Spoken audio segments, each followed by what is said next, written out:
Boots Riley performing in Oakland. This is Democracy Now!, democracynow.org, The War and Peace Report. I am Amy Goodman. Iraq War veteran Scott Olson's continuing to recover from serious brain injuries after a projectile fired by police at Occupy Oakland last week fractured his skull.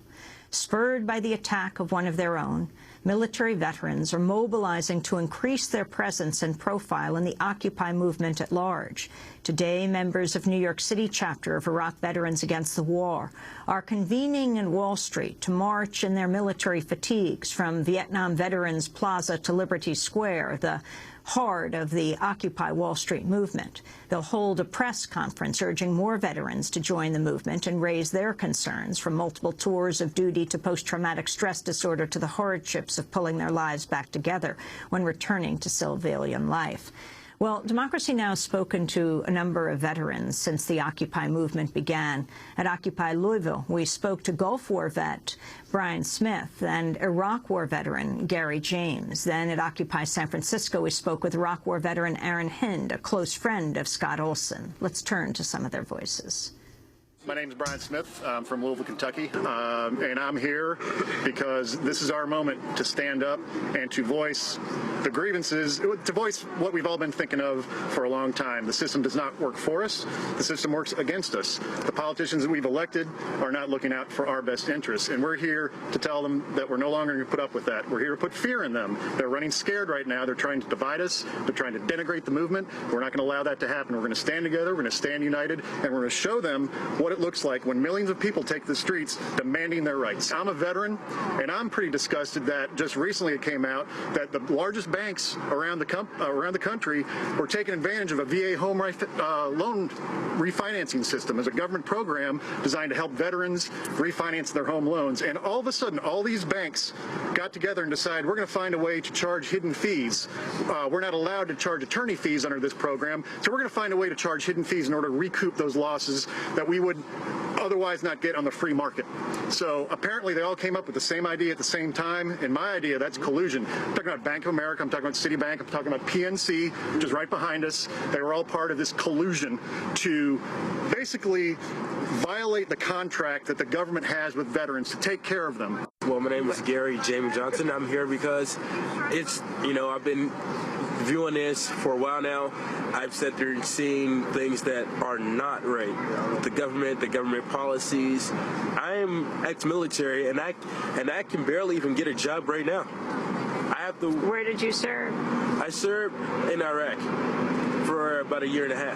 I joined the military because I thought it was my obligation to help protect this country, to also, just do something, because I was really, eager to do something that would help everybody, and right here, right now, this is another way I can help people out who won't speak up, who won't sit there and take a stand, who's too afraid that they may lose their jobs, may sit there and lose their houses, may get their houses foreclosed. They may sit there and take away people's houses. They can sit there and take away people's houses. They can take away their cars, but they can't take away their voice. That's in the Constitution. As a veteran or as an active duty service member, you swear an oath to uphold and protect your country, and that is carried with you even if you go out of the military, that sense of responsibility. And because of that vigilance, it seems veterans are always on the cusp of these types of social progressive actions that are going on. That was Iraq War veteran Aaron Hind of Occupy San Francisco, Iraq War veteran Gary James Johnson of Occupy Louisville, and Gulf War veteran Brian Smith, also of Occupy Louisville. Well, for more, we're joined in New York by Jose Vasquez, Executive Director of Iraq Veterans Against the War. He was in the Army for 14 years, applied for conscientious objector status in 2005, was honorably discharged in 2007. And we're joined by Joshua Shepard, Navy veteran, member of Iraq Veterans Against the War. He was standing next to former Marine Scott Olson at Occupy Oakland when Olson was hit in the head with the police projectile, fracturing his skull. We welcome you both to Democracy Now! Joshua, let's start with you. Describe what happened on Tuesday night. I was joined by Scott Olson after I'd already been there. And, at Occupy Oakland? At Occupy Oakland. And why were you there? Broadway. Why were you there? I was there mostly to lend a voice of credibility and sanity to what I knew would be a very tense environment. So I was standing there in uniform, and Scott was standing shoulder to shoulder with me, very peaceful. I was waving a Veterans for Peace flag, and we have the video images of that. And then what happened? About what time was it? It was 7:30 in the evening or so, and it descended into chaos quickly. And I've never seen war, but that was as close to war or a war zone as I could imagine. What was taking place? Yes, just the tremendous use of force, the escalation of force from Oakland PD and the assisting agencies. It was traumatic. And so, can you then explain what happened to Scott? Sure. Everybody dispersed, rightfully so, due to concussion grenades, tear gas, etc. I stood my ground, and so then the crowd was obscured, so I was not aware that Scott was hit until we had regrouped a couple blocks away. Because of the tear gas cloud? Yes. And so thereafter, he was rushed to the hospital. And the reports of what happened, the reports that we got as we have the video of him laying in front of the police line, you were very close to the police line, is that yes. right? So he was lying there, his face covered in blood, in front of the police line. Protesters came back, as you said, a lot was obscured by the tear gas, to help a person who they didn't know but they saw was on the ground. Right. And then they were further dispersed from that extra gas canister. From a kind of flashbang grenade? Right, yeah, thrown into the middle of them as they tried to rally in his defense. And so then they came back to pick him up, because that scattered yes. them for a moment, the right. shock of it. Right. And he's in the hospital now. Have you visited him? I've not been able to. He's since been moved to an undisclosed location, for his own sake and his family's sake. Mm-hmm.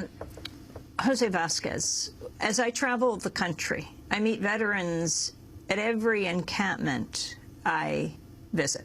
In Louisville, you just heard Brian Smith and Gary Johnson talking about why they were there. Going down to Occupy Wall Street, it is common. Why are veterans gathering at these Occupy encampments? Well, Amy, it's clear that veterans are part of the 99%. Veterans, when they leave the military, are much more likely to face unemployment and homelessness. Many people are forced to re-enlist because they're facing a tough economic situation. I think people that are currently serving see what the economy is like, and oftentimes against their own best judgment decide to re-enlist because they don't want to come out into this economy.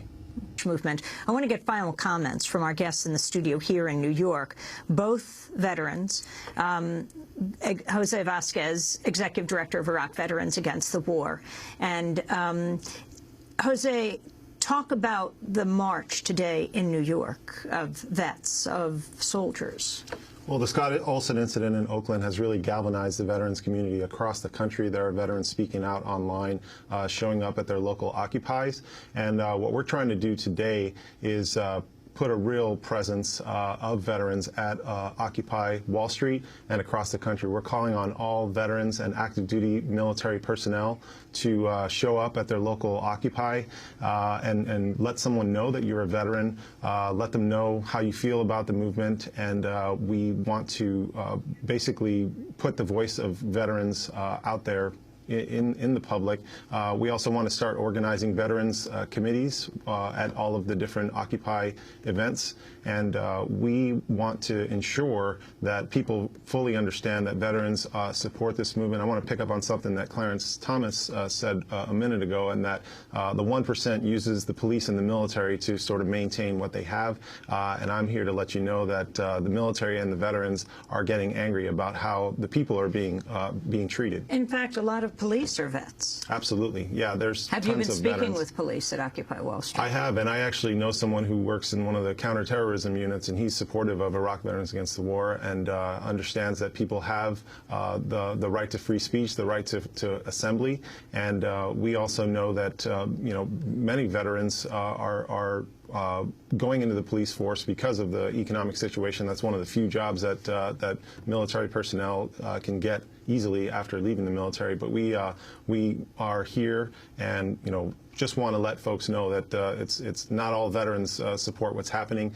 We're extending our oath that we swore to defend the Constitution. And Joshua Shepard, you were in your Navy fatigues when you were standing in front of the police at Occupy Oakland just before Scott Olson was hit in the head, his skull fractured by the police projectile on Tuesday night. Will you be in uniform when you march today? And what brought you to New York from Oakland? Yes, I will be. I came to New York in solidarity with the veterans. Veterans have been silent for too long because what they know is not what Americans want to believe.